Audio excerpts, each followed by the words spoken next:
fazer numa vila, numa comunidade, numa cidade, até dentro de uma nação. Olha o que o poder de Deus faz no lugar.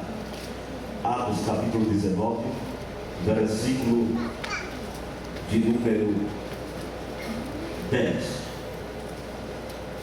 Durou isto 2 anos, de modo que todos os que habitavam na Ásia ouviram a palavra do Senhor Jesus, tanto judeus como gregos. Versículo 11, toda a igreja, formando um lindo coral para a glória de Deus. O versículo 11, vamos lá todos juntos?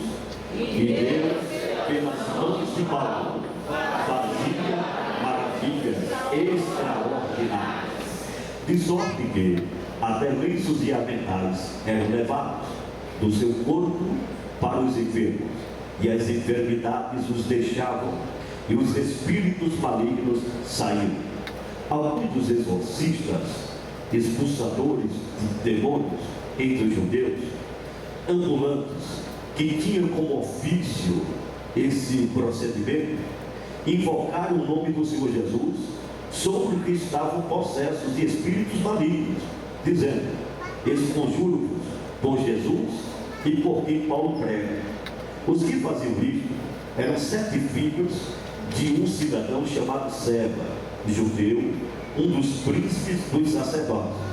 Respondeu, porém, o espírito maligno: conheço a Jesus e bem sei quem é Paulo, mas vocês, eu não sei quem vós sois.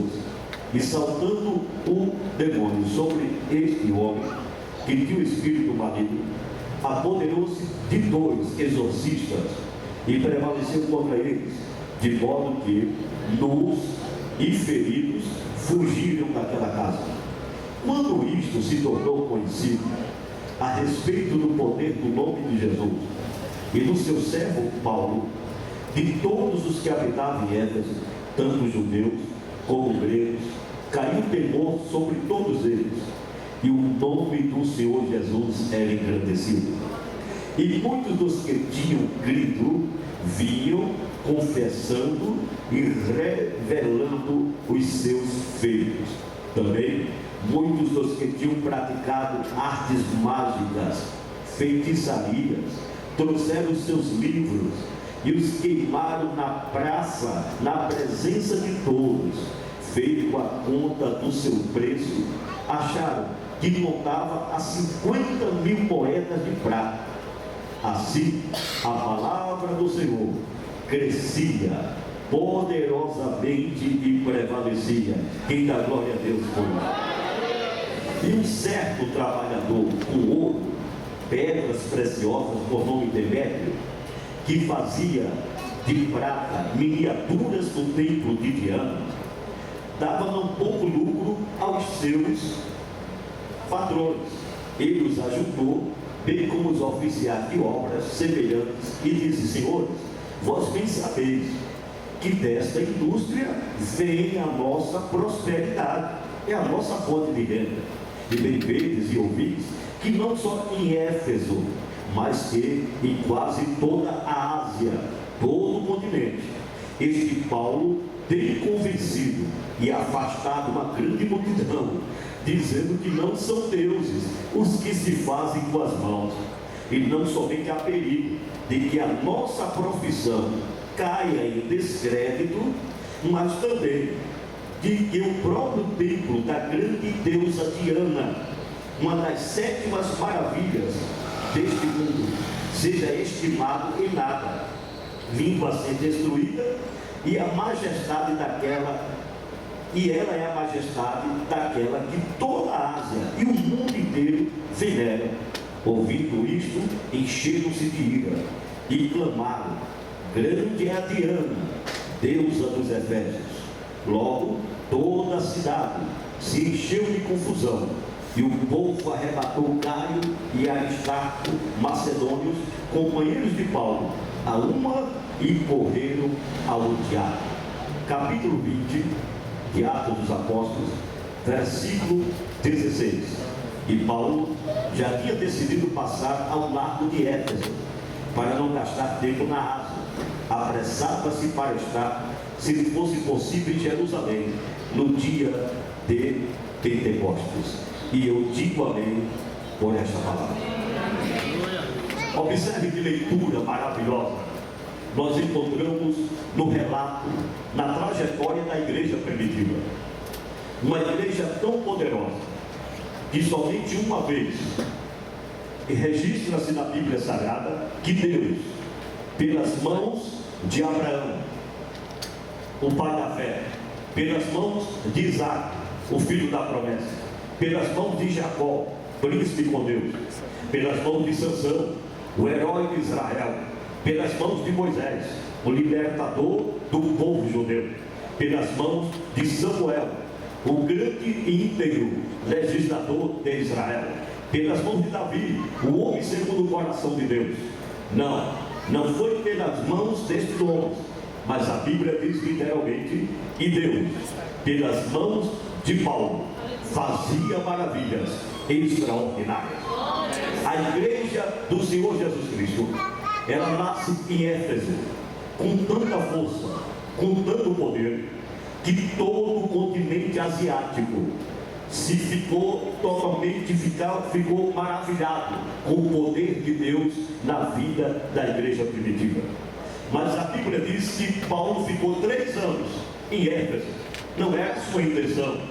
O seu alvo era voltar para Jerusalém.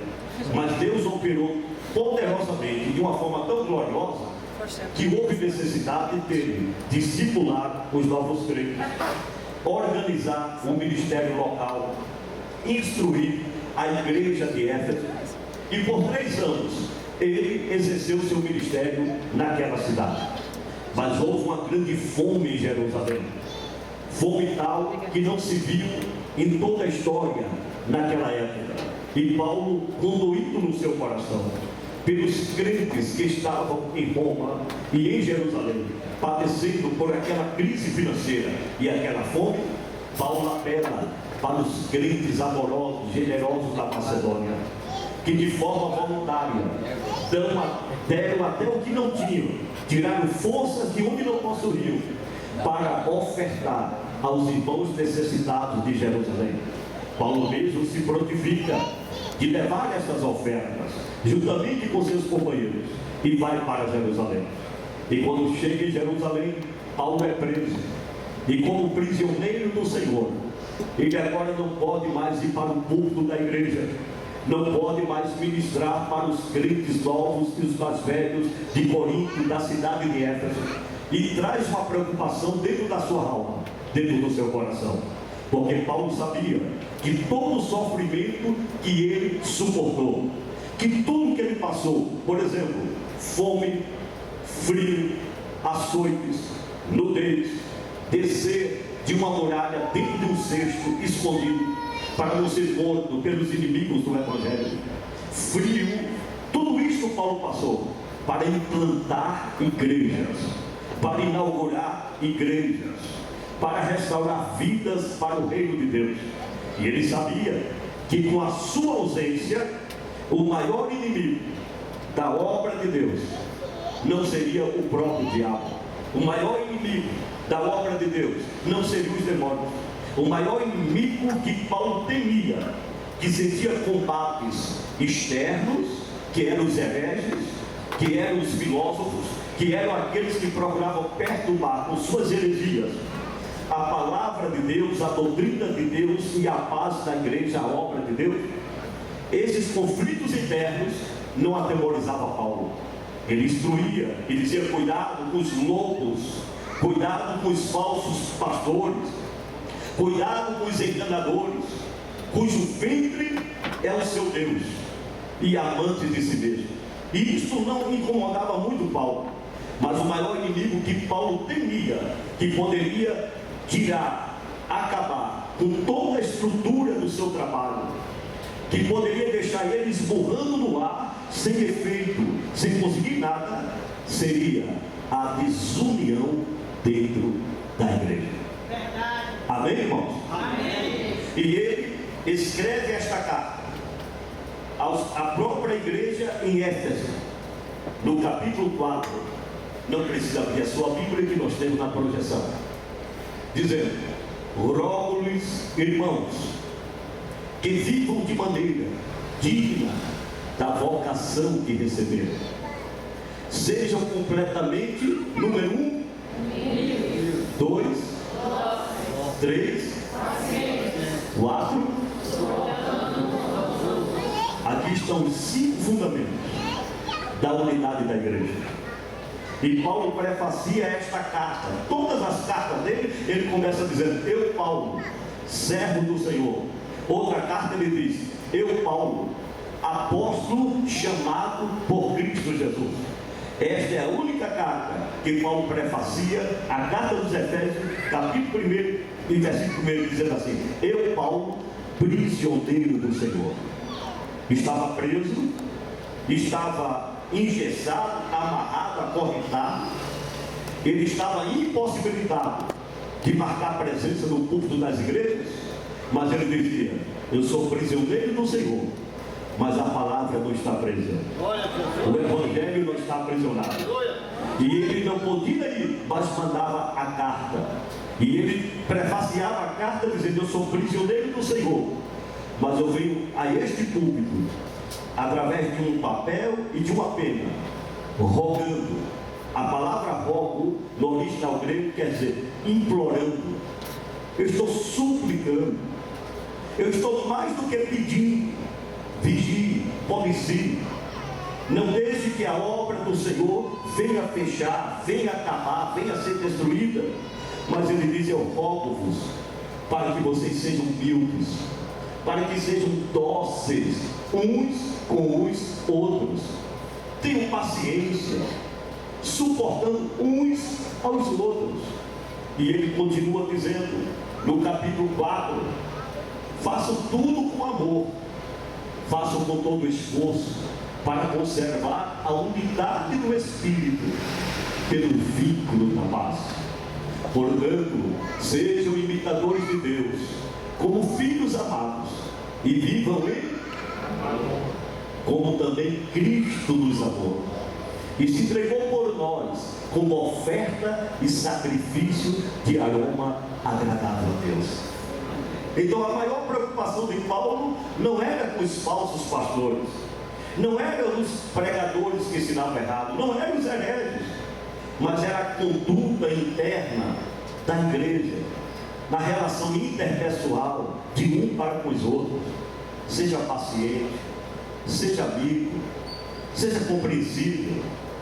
Aos coríntios e aos gálatas ele disse: suporte o forte, carregue o fraco, suporte uns aos outros, como Cristo também nos suportou. Aleluia.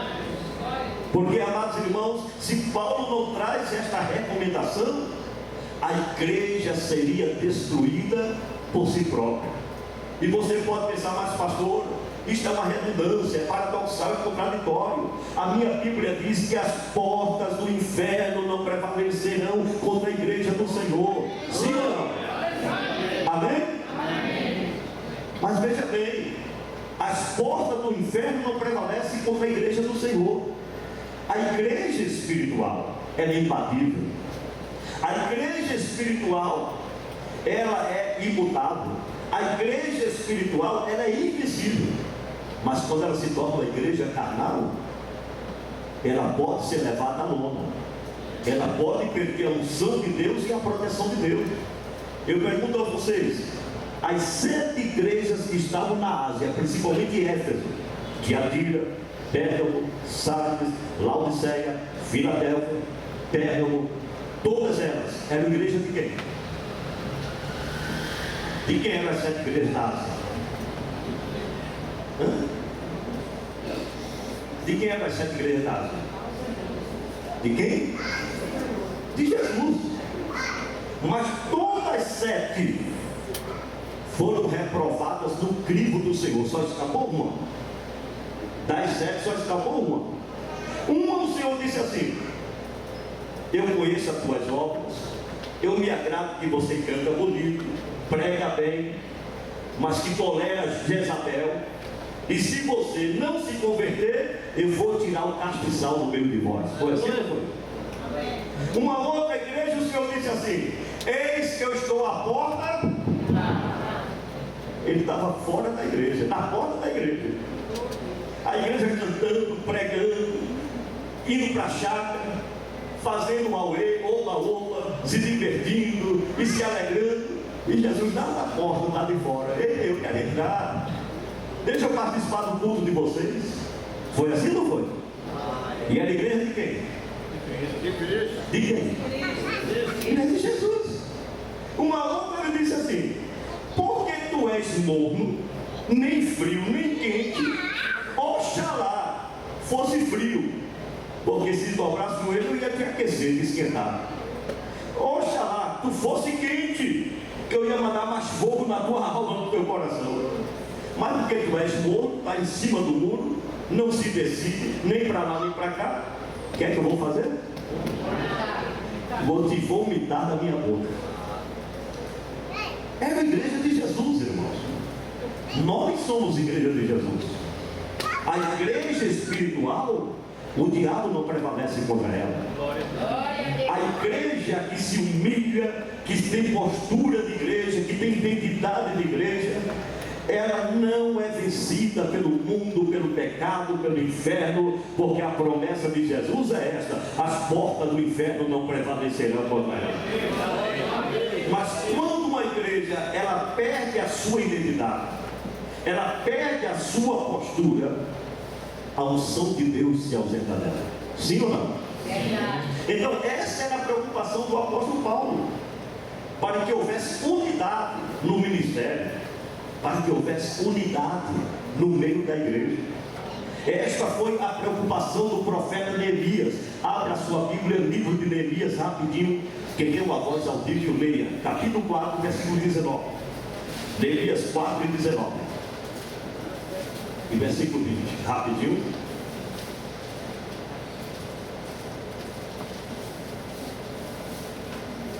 Então eu disse aos oficiais e ao povo: a obra é grande e nós estamos muito separados uns dos outros ao longo do todo. Assim, quando vocês ouvirem tocar no vento, devem correr depressa para onde eu estou, e Deus lutará por nós. Neemias era um homem espiritual. Neemias tinha visão de longo alcance.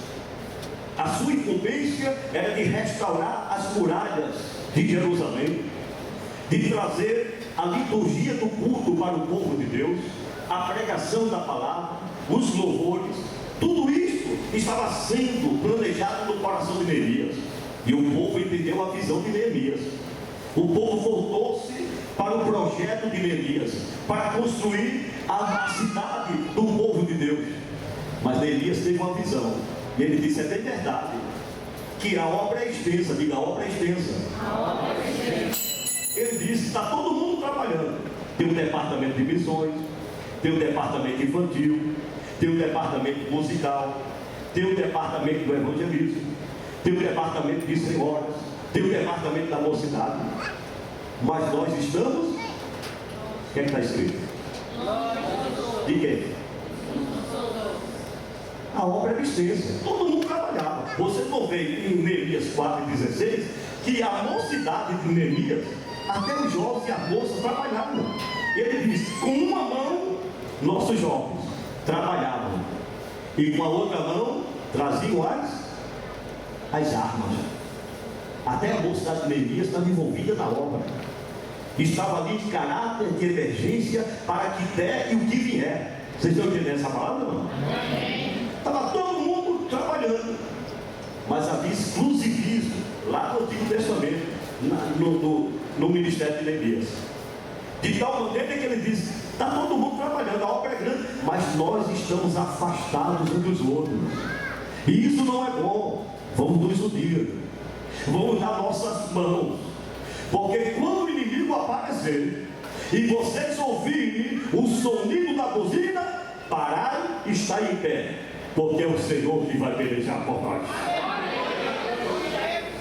Quando o povo se une, Deus peleja as suas causas.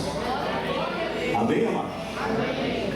Eu falei aqui, eu acho, e eu vou repetir: eu não mando, eu só oriento. Eu não determino, eu só ensino. E aprende quem quer. Amém? Tudo com a mocidade. Qual é o dia, meu filho? Quarto sábado. Por que não vamos aproveitar o Shekinah? Se não der para formar no sábado, no culto com a mocidade, vamos aproveitar o grupo de varões. E porque a igreja em si não pode vir no sábado para não só prestigiar o culto com a mocidade, mas para prestar o seu culto ao Senhor nosso Deus. Vamos esquecer, isso é só uma questão de nomenclatura, irmãos. Culto de jovens, culto de irmãs, ciclo de oração, culto dos varões, isso é só uma questão de nomenclatura. Aqui não tem culto de mocidade, nem de idosos, nem de novos, nem de varões, nem de varô. Aqui tem o culto ao Senhor. E se eu sou salvo, se eu tenho o prazer de adorar o meu Salvador, não importa se sábado é culto da mocidade ou é o culto dos varões, eu vou prestar o meu culto ao meu Deus. Eu vou estar no meio da mocidade, no meio das varões, dos varões, para glorificar o meu Salvador. Quem concorda com essa palavra? Então foi isso que Neemias, ele percebeu. A obra é extensa, diga, a obra é extensa. Mas estavam afastados, cada um do seu lado, cada um fazendo a sua parte. Vamos unir as nossas forças, porque é o Senhor que vai pelejar por nós. É Deus que vai ser glorificado em cada departamento, em cada vida. Amém, amados irmãos? Aleluia. Continuando, Efésios capítulo 4. A igreja é o corpo espiritual de Cristo. O que é a igreja? Sua definição etimológica, a palavra etimologia, quer dizer, na raiz da expressão, na raiz da palavra, igreja, no grego se pronuncia eclésia, que quer dizer reunião ou assembleia, ou então chamados, tirados para fora. A fundação da igreja. Onde é que a igreja nasceu? Número 1, espiritualmente, ela já nasceu no coração de Deus, na presciência de Deus. Antes da fundação do mundo e do século dos séculos, o Senhor Deus, através do sacrifício de Jesus, já havia esta rotatória e vá ao paraíso, e já havia este lindo templo, cheio de homens e mulheres, moças e rapazes, chorando, de mão levantada e adorando a Ele em espírito e verdade. Então a igreja nasceu primeiramente na eternidade, no coração de Deus. A igreja nasce agora geograficamente no plano terreno, no dia de Pentecostes, quando o Espírito Santo desce. Estava inaugurada a igreja primitiva para a glória do Senhor. Os fundamentos da igreja, palavra de Deus. Aqui está o fundamento da igreja. Declaração de Cesareia, a messianidade de Jesus. Crer que Jesus é o nosso Messias e Yeshua HaMashiach é o Salvador ungido de toda a humanidade. A pedra é Cristo, a palavra é o fundamento da igreja. A missão da igreja, número 1, é o quê? Glorificar a Deus. 2, habitação do Espírito Santo. 3, conhecer a sabedoria de Deus. 4, proclamar. 5, edificar os membros na palavra. Esta é a missão da igreja. Os membros da igreja eram judeus, os gentios. A igreja de Deus é universal e é chamada em Hebreus Assembleia dos Santos. As ordenanças da igreja, definição teológica, ordenança de Deus. O que é que está escrito aqui? Pode aumentar, meu filho? Batismo por imersão. O que mais? Isso. Morte e ressurreição de Jesus, que representa o batismo. Isto é a ordenança da igreja. Santa Ceia, lembrar do sacrifício de Jesus em ordem profética, esperando a vinda gloriosa de Jesus. Então, o que é igreja? Igreja não é isso aqui. Diga, isso aqui é templo. Diga, isso é alvenaria. Isso é parede. Diga, a verdadeira igreja está aqui, que é o corpo de Jesus Cristo. Quem concorda com essa palavra? O apóstolo São Paulo traz algumas referências mostrando a igreja como o corpo de Cristo. Se você estudar a Bíblia Sagrada, você vai encontrar algumas nomenclaturas que estão associadas à igreja de uma maneira diversificada. Número 1, a igreja é chamada de lavoura de Deus. 2, é chamada de vaso de honra. 3, é chamada de carta escrita, carta lida de Jesus Cristo. 4, é chamada de aroma, perfume de Jesus. 5, é chamado de ovelhas, rebanho do Senhor. Mas a maior nomenclatura que existe na Bíblia Sagrada é que a igreja é corpo de nosso Senhor e Salvador Jesus Cristo. Diga, eu sou o corpo de Jesus. E Jesus é a cabeça da igreja.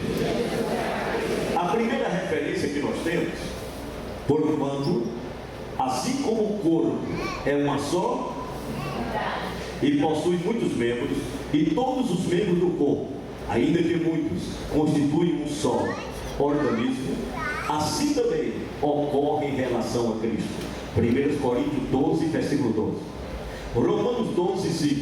Assim também nós, embora muitos, somos um corpo e cada membro está ligado a todos os um só corpo. São vários membros, mas estão ligados uns aos outros no corpo que é Cristo. Efésios 4 e 12. Ele dá uns para pastores, outros para apóstolos, mestres, doutores, evangelistas, com o propósito de os santos para a obra do ministério. Para quê? Seja edificado. Efésios 5, 23 e 30. Porque o marido é o cabeça da esposa, assim como Cristo é o cabeça da igreja, que é o seu. Quem é o corpo de Jesus? Quem é o corpo de Jesus? Do qual Ele é o Salvador. Colossenses 1 e 24. Agora me alegro dos meus sofrimentos por vós, e completo no meu corpo o que resta das aflições de Cristo, em benefício do seu corpo. Quem é o corpo? Diga, eu sou o corpo de Jesus. 1 Coríntios 10 e 17. Como há somente um pão, nós que somos muitos, somos um só? Somos um só? Pois todos participamos de um único. 1 Coríntios 12, 12. Porquanto, assim como o corpo é uma só, e possui muitos, e todos os membros do corpo, ainda que muitos, constituem um só, assim também ocorre em relação a Cristo. 1 Coríntios 12, 26. Desse modo, quando o membro, todos os demais sofrem. E aqui já sentiu dor de dentro pelo menos uma vez na vida? Será que você já sentiu uma dorzinha de dente? Que você nem sente o dente, a dor é tão grande que você nem sente o dente mais doer. Dói lá dentro do ouvido, dói no olho, dói na cabeça. Quem já sentiu? Quando? É o que, irmão? Dói a alma. Agora pegou. Cidadão se arrepende até de ter nascido. Então, Paulo, irmãos, isso é uma revelação profunda que o apóstolo teve. Ele disse que o corpo de Cristo é um corpo humano. Tem braço, tem olho, tem nariz. Nós somos esses membros. Um olho não pode dizer, eu não preciso do pé. O pé não pode dizer, eu não preciso da mão. Cada um é importante na sua função e no seu determinado lugar. Um não pode depreciar o outro, um não pode desfazer do outro, um não pode ser superior ao outro. Todos são importantes na sua função, no seu organismo, dentro deste corpo. E todos trabalham em função e um para com o outro, e um é complementado com o outro. Vocês estão entendendo essa palavra? Eu já participei de culto aqui mesmo, de uma pessoa subir no culto para cantar, e alguém solta piada. Vai começar um showzinho agora. Vocês vão se acostumar comigo, porque pelo zelo da obra de Deus, eu não falto com ética, mas o mal eu corto pela raiz. Aqui ninguém canta bem, aqui ninguém prega bem, aqui ninguém ensina bem. Só quem prega bem e canta bem é o Espírito Santo de Deus. Você pode aplaudir ao Senhor nessa noite. Não me considero melhor do que ninguém aqui e ninguém lá fora. Grande é o Senhor nosso Deus. Amém, amados? É isso que eu quero que a igreja aprenda.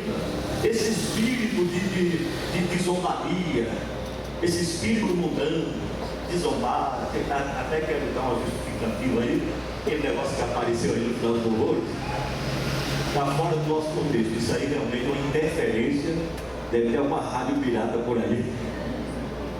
Mas nós vamos orar e expulsar essa pirataria toda em nome de Jesus. Então, aqui não há motivo para ninguém ser superior, nem zombar do outro.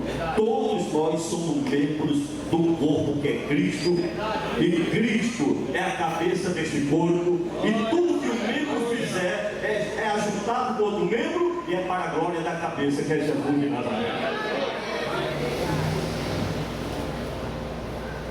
1 Coríntios 12, 26. Desse modo, que quando um membro, todos os demais com ele.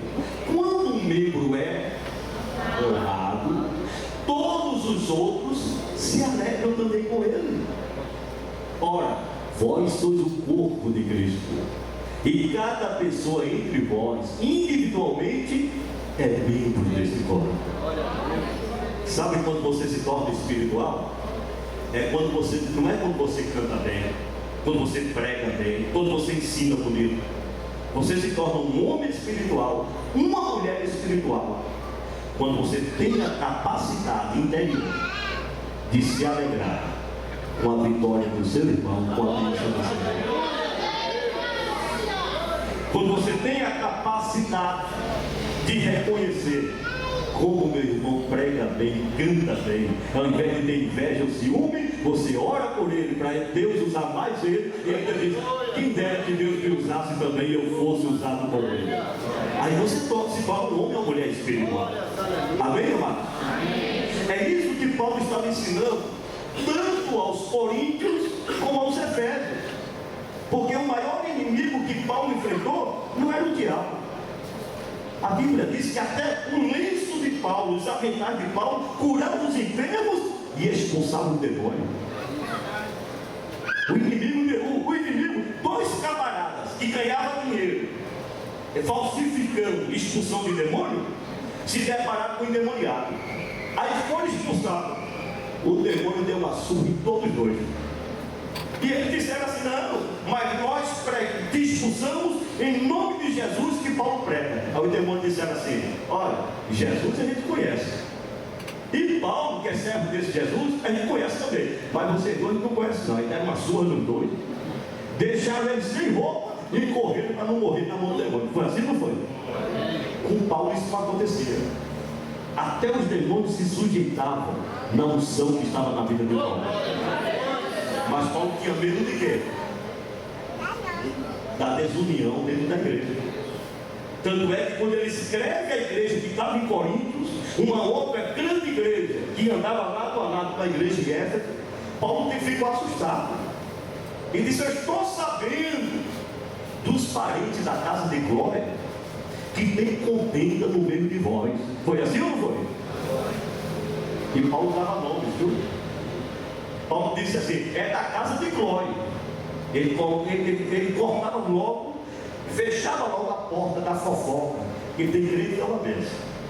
Para espalhar qualquer coisa é rapidinho. Aí chega assim: olha, fulano, eu vou te contar que tu é minha amiga, mas não me peça nome, que nem morta eu não falo. É assim, não? Paulo é diferente. Paulo dizia, olha, quem me contou foi fulano de tal, e nós vamos resolver agora. Porque uns dizem, eu sou de Paulo, outros dizem, eu sou de Pedro, e outros dizem, eu sou de Apolo, e outros dizem, eu sou de Cristo. Porque Pedro era pentecostal, Apolo era aquele pregador cheio de oratório, de eloquência, e Paulo era o doutor, era o mestre nas escrituras. Então criou 4 grupos dentro da igreja. A igreja em Corinto esfacelou-se, dividiu-se em 4 departamentos ministeriais. Um só ia para o culto se Paulo fosse pregar. Aquilo é que vale a pena, é alto nível. Mas no dia que Pedro ia pregar, o de Paulo não ia. É um pescador, rapaz, mal sabe falar direito, mas os que gostavam de reteté ia com Pedro. Quando era Paulo, não, o camarada é muito sábio, mas não tem unção. Mas quem gostava de oratória, de dicção, ia no culto que Apolo ia pregar. E os de Cristo era o pior grupo que tinha. O grupo daqueles que diziam, nós somos de Cristo, é aqueles que dizem assim, eu não obedeço a pastor, não obedeço a dirigente, não é ninguém não. Meu pastor é Jesus, só Deus é que manda em mim. Já ouviu esse tipo de gente assim, não? Sim ou não? Era 4 grupos.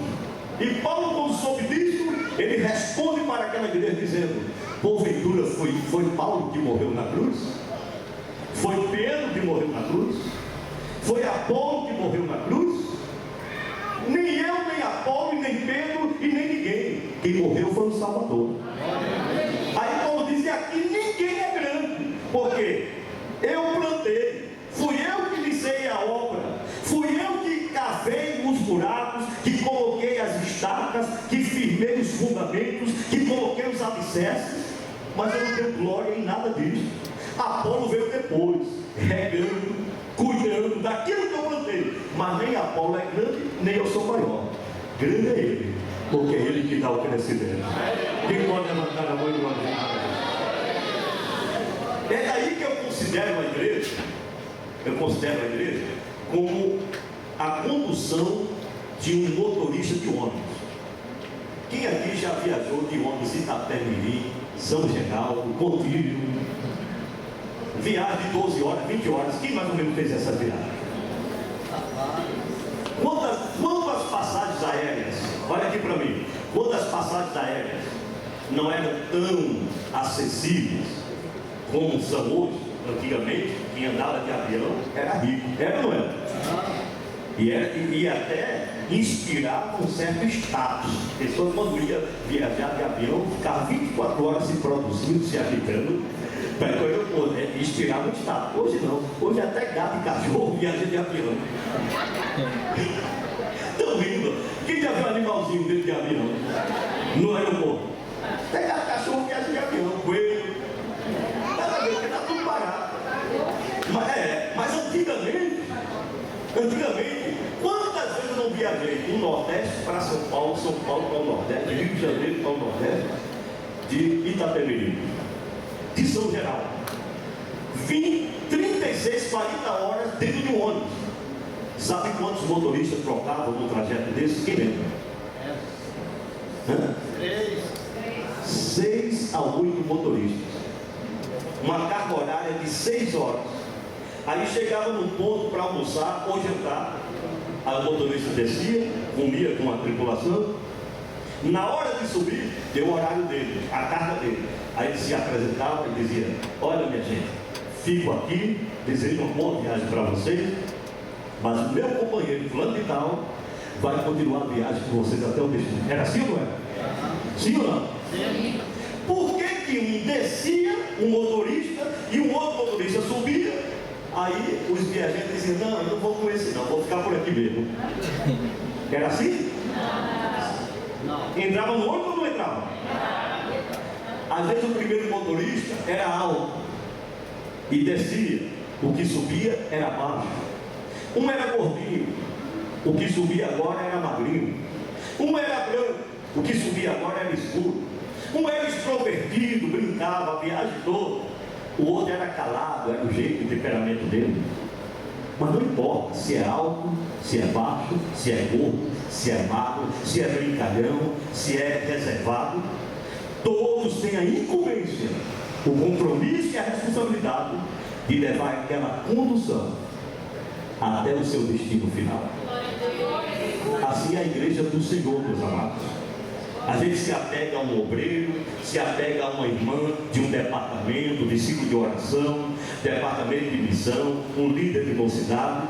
A gente se apega a um pastor. Glória a Deus, e até bíblico. Ame vossos pastores, honre vossos pastores. Mas tudo tem um tempo determinado. Sim ou não? Sim. No dia que Deus me tirar daqui, eu não quero ninguém chorando e lamentando que eu não vou morrer. Nem vocês vão morrer. A vida continua. Amém. Desce um motorista, sobe outro. Sai um pastor, entra outro. Mas o ônibus tem que chegar lá, em nome de Jesus. Vai chegar no destino final. Quem pode levantar a mão e glorificar? Esta é a visão espiritual. Diga comigo, esta é a visão espiritual da unidade da igreja. Vocês concordam com essa palavra? Amém, amados? Vamos para adelante, que atrás vem gente. Gálatas 4:19. Meus filhinhos, por quem de novo sinto as dores de até que Cristo seja formado. Por que ele diz que sente dores de novo de parto? Quem pode idealizar? Quem pode responder? O que é que vocês acham? Olha que esta expressão paulina demonstra um ato repetitivo. Ele diz: meus filhinhos, eu estou sentindo de novo as dores de parto de vocês. Porque a igreja foi formada. A igreja saiu das entranhas de Paulo. Ele fez nascer aquela igreja, aquela palavra, pelo Espírito do Senhor. Ele sentiu as contrações, ele sentiu as dores do parto, ele sentiu o gemido, um membro que fica fraco, outro que fica desempregado, outro que está com problema emocional. Tudo isso são dores que o pastor sente. Mas ele formou a igreja, deixou a igreja sabia. E mal ele saiu da Galácia, da Ásia Menor, a igreja que estava na Galácia, chamada os Gálatas, elas perderam o rumo por causa das falsas doutrinas. E Paulo ficou escandalizado e disse: minha gente, tão pouco tempo que eu saí do meio de vocês, e vocês se deixam levar por essas falsas doutrinas. E eu quero dizer a vocês, ainda que o anjo desça do céu, ainda que nós mesmos apóstolos, pastores, ensinem outro evangelho, que não seja esse que eu deixei para vocês, que seja... Aí ele disse: eu vou ter que formar vocês de novo, vou ter que gerar vocês de novo. Eu estou sentindo as dores de parto, até que Cristo seja. E é isso que acontece nas igrejas do Brasil. Nunca viu tanto crente dentro de igreja, cheio de mimimi, cheio de mimimi, parece menino amarelo, barrigudo, que chupa pirulito. Que fulano tomou meu pirulito. Crente que qualquer coisinha não quer vir no culto, não quer vir para a igreja, não quer adorar a Deus, briga por causa de cargo, briga por causa de posição, briga por causa de oportunidade. Meus irmãos, o que o nosso Senhor sofreu por nós, não vale a pena a gente fazer conta de nada, a não ser se esforçar para estar dentro da casa, para adorar e para glorificar. Aplauda Ele, glorifica ao nome de Jesus.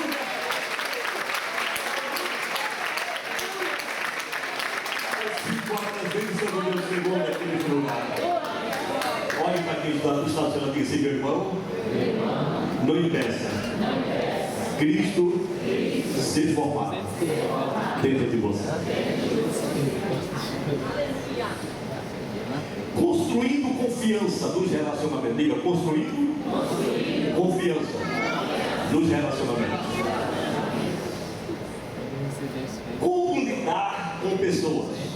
Construindo confiança. Eu já vi matar, dando mamadeira a tigres recém-nascidos. Quem já viu algo parecido assim? Isso é possível. É possível nós convivermos dentro desse relacionamento, irmãos, lidando com temperamentos diferentes, com visões diferentes. O que eu quero passar para vocês é que eu posso não concordar com o irmão André, com o irmão Osmar, com o irmão Ezequias, em alguns aspectos, até em muitos aspectos. Mas não é porque eu não concordo, eu vou deixar de amar a ele e deixar de ser irmão dele. Entenderam agora, não? Nós temos temperamentos diferentes, nós temos incompatibilidades de visões, de gênios, de temperamentos, mas o sangue que corre na sua veia, corre na minha veia, foi o mesmo sangue que foi derramado naquela cruz. Então você é minha irmã, você é meu irmão. As diferenças ideológicas, as diferenças culturais, as diferenças de gosto, de predileção, de comida, de cor, disso ou daquilo, não importa. O que importa é que nós temos um só Espírito e uma só fé, e você é o meu irmão. Vocês estão entendendo isso? Jesus construiu confiança nos relacionamentos. A didática de Jesus. Primeiro ele fazia, e ele dizia, eu faço e você? Depois ele dizia, eu faço e você? Depois ele dizia, você faz e eu faço? Depois Jesus se ausentava e dizia, você faz, porque agora você aprendeu, e eu apenas observo. Quem lembra do lava-pés? Quem lembra que Jesus entrou no recinto, estavam os 12, pegou a toalha, pegou a água na bacia e começou a lavar os pés dos discípulos, sim ou não? Sim. Era a didática de Jesus. O maior servindo ao menor. Você concorda com essa palavra? Sim. Salmo 133, para terminar. Toda a igreja, vamos lá?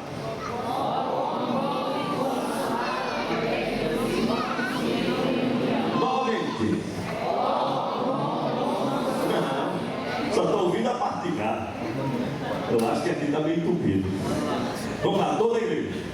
Ó, e quanto suave.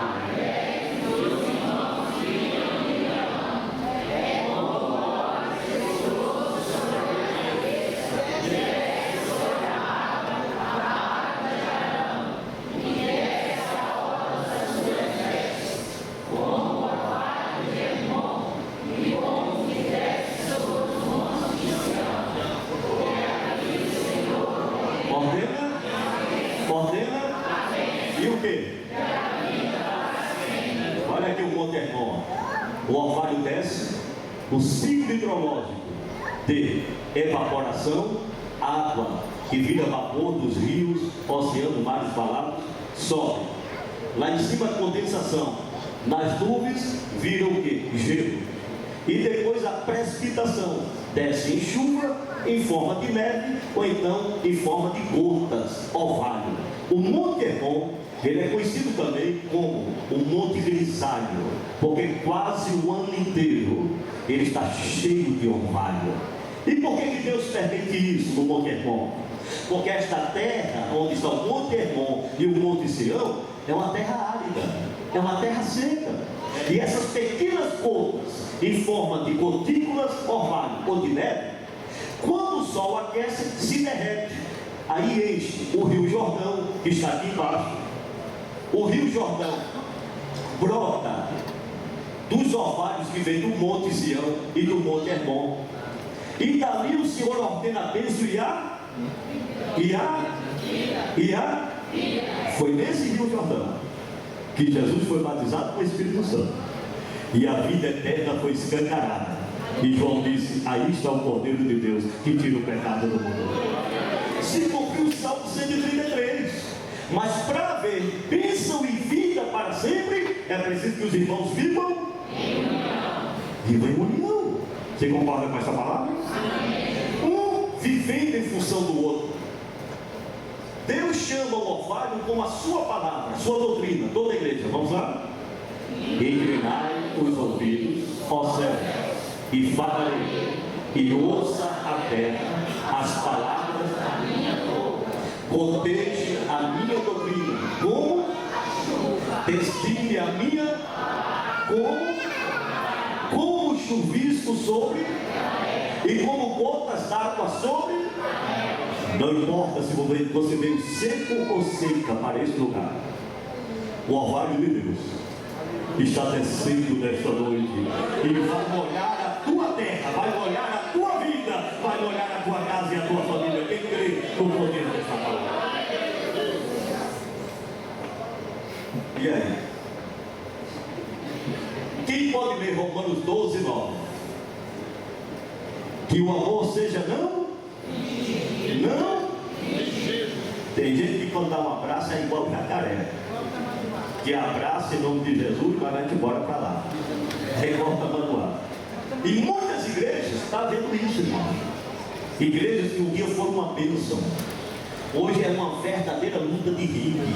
Hoje estão se digladiando por causa de poder, por causa de primado de púlpito, por causa de ministério, por causa disso ou daquilo.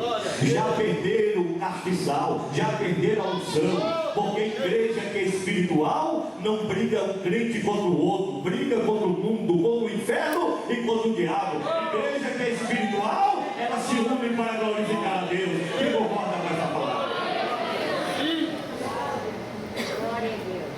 Aqui eu estava o ano passado em Zurique, uma bonita cidade da Suíça.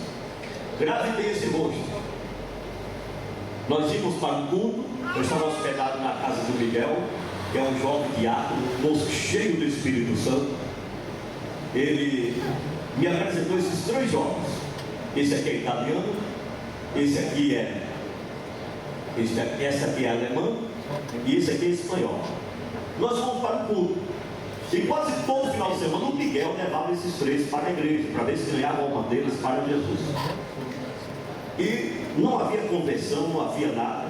A alemã voltou para a casa dos seus pais, saiu da Suíça. O italiano foi embora também. E só ficou com um vizinho, este aqui, o espanhol, amigo do Miguel. Viciado no cigarro, irmão. Eu fiquei 5 minutos, entrei na sala dele, quase desmaiei por falta de ar, impregnado a fumaça em tudo que era canto daquele apartamento. Eu disse, meu Deus, como é que esse moço aguenta? É uma coisa muito forte, insuportável. Aí fui pregar, voltei, me hospedando na casa do Miguel, e o Miguel disse assim, pastor Severino, o senhor vai embora quando? Eu disse, quarta-feira. Ele disse, pois é, o espanhol disse que o senhor não pode voltar para o Brasil sem antes falar com ele. Ele veio aqui na minha porta, chorou e disse que o senhor não vai sair daqui sem falar com ele. Eu disse, mas que houve, Miguel? Algum problema? Não sei, pastor. Ele entra no elevador e é chorando direto. E ele quer falar com o senhor. Aí quando chegou no dia da minha despedida, eu não via durante o dia, porque ele trabalha, eu só via à noite. Aí eu fiz questão de chamar ele na casa do Miguel, porque eu não aguentava o cheiro de fumaça, de cigarro, pelo apartamento do homem. Aí ele, quando me viu, já começou a chorar. Aí ele começou a falar em alemão. Eu disse, não, fala em espanhol. Não, porque estou muito tempo aqui, é só alemão. Fala em espanhol que dá para entender. Aí ele falou e disse, eu contei com o Miguel. Faz meses que o Miguel me leva para a igreja dos crentes. Acho bonito o louvor, pastor, tão lindo. O pastor prega também. Eu não entendo esse negócio de céu, de cruz, de Jesus. Eu não entendia nada. Mas naquele dia que nós fomos para o culto, pastor, que quando nós voltamos, que o Senhor me deu um abraço dentro do elevador. Aquele abraço foi diferente. Até hoje, pastor, eu choro sem parar. Eu não acreditava em Jesus, não acreditava em céu, em Deus. Mas eu senti Deus naquele abraço. Eu quero esse Deus para mim, pastor. Eu quero esse Jesus para mim. Irmãos, eu nunca vi na minha vida que eu preguei naquela noite. Ele não aceitou a Jesus. Eu cantei, ele não aceitou a Jesus. Um simples abraço dentro do elevador. Ele disse que Deus abraçou ele e ele queria aceitar esse Deus dos crentes. Quem crê em milagre? Quem crê em milagre? Foi libertado da nicotina e do vício. Libertado do alcoolismo, da gíria, do mundo e dos palavrões. Olha só que coisa linda. Olha quem está aqui. Está vendo um peixinho aqui no paletó dele? Não tira por nada. Ele diz, é símbolo do cristianismo, é símbolo de Jesus. Não perde o culto. pela primeira vez na vida, um simples abraço, ganhou uma alma para Jesus. Não é o muito pregar, nem o muito cantar. É o amor de Cristo que está na sua vida, que vai fazer diferença nesse mundo perdido e destruído pelo pecado. Quem crê no poder dessa palavra? Para não fazer o caso daqueles dois irmãos que cresceram junto na igreja, ia junto para a escola dominical, orava junto no ciclo de oração, ia junto para a vigília, e de tanto eles envolvidos na obra, que o pastor escalou os dois para dirigir culto. E ele não tinha tanta habilidade, mas o pastor via tanta alegria de servir a Deus, que colocou ele na escala de culto. Em cada congregação eles iam escalar. E um dia foram escalar no meio de uma roça, no meio do matagal. Não tinha energia na estrada. Voltaram do culto abençoado, cheio do Espírito Santo. Quando de repente, no meio do mato, um deu um salto, sai, meu Deus do céu, que é uma cascavel. E o outro disse: não, é uma jararaca. O outro disse: não, é cascavel, porque eu conheço, eu sou caçador. Não é cascavel não, eu também conheço, é jararaca. Rapaz, eu estou te dizendo que é cascavel.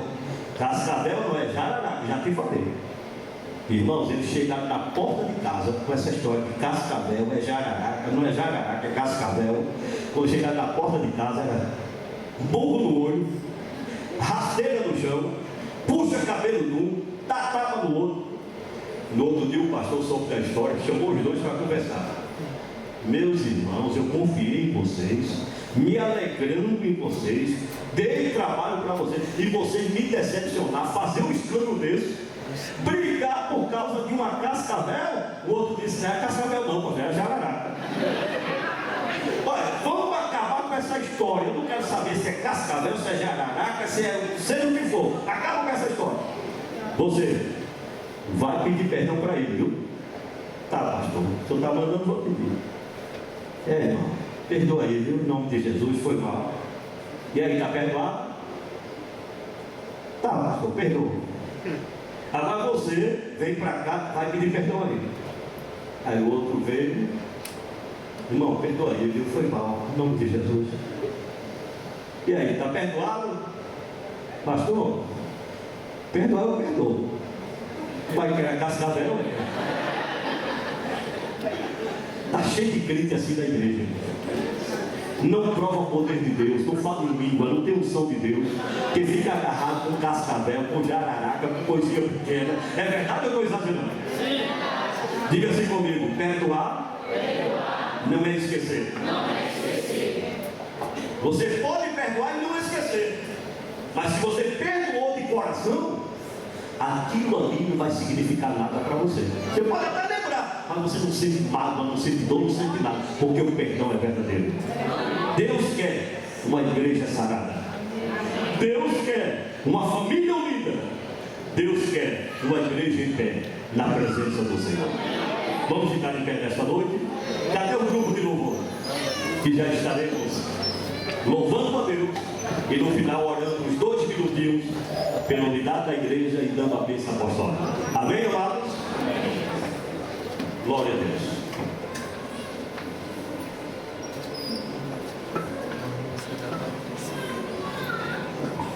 Se você não sabe a letra, está aqui na projeção. Glória a Deus.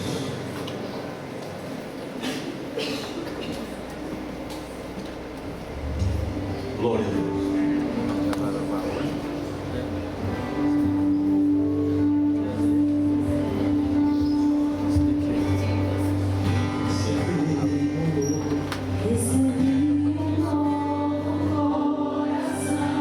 Eu quero que você saia do seu lugar e dê um abraço deste irmão, desta irmã que está no seu lado.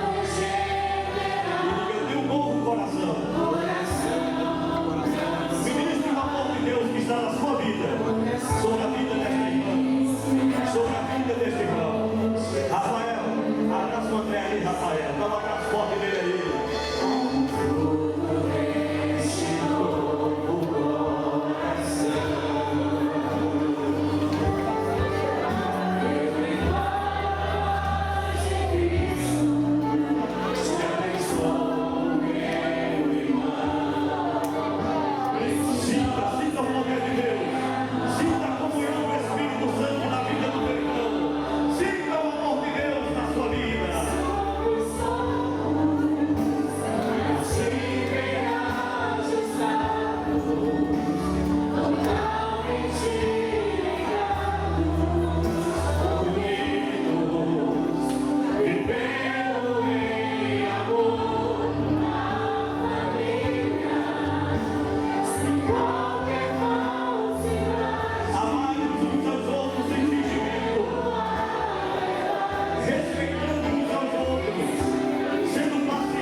Pai, eu ministrei a tua palavra, Senhor, com temor e tremor, porque eu sei que o que o Senhor vai fazer nesse lugar é coisa grande. Essa casa vai ficar pequena para esta cidade, Senhor. Multidões vão entrar por essas portas e serão saradas pelo teu amor, que está enchendo o coração dos teus filhos e das tuas filhas nesse lugar. Usa esses irmãos, usa essas irmãs, usa esse ministério, esta mocidade, com o poder do teu amor sobre estas vidas, sobre Valparaíso, em nome de Jesus. Despedido de Jesus, que o grande amor de Deus, nosso Pai, a graça de nosso Senhor Jesus Cristo, a doce e divina consolação do seu Espírito Santo, seja hoje com todos os seus filhos e para todos sempre. E a igreja diz: amém.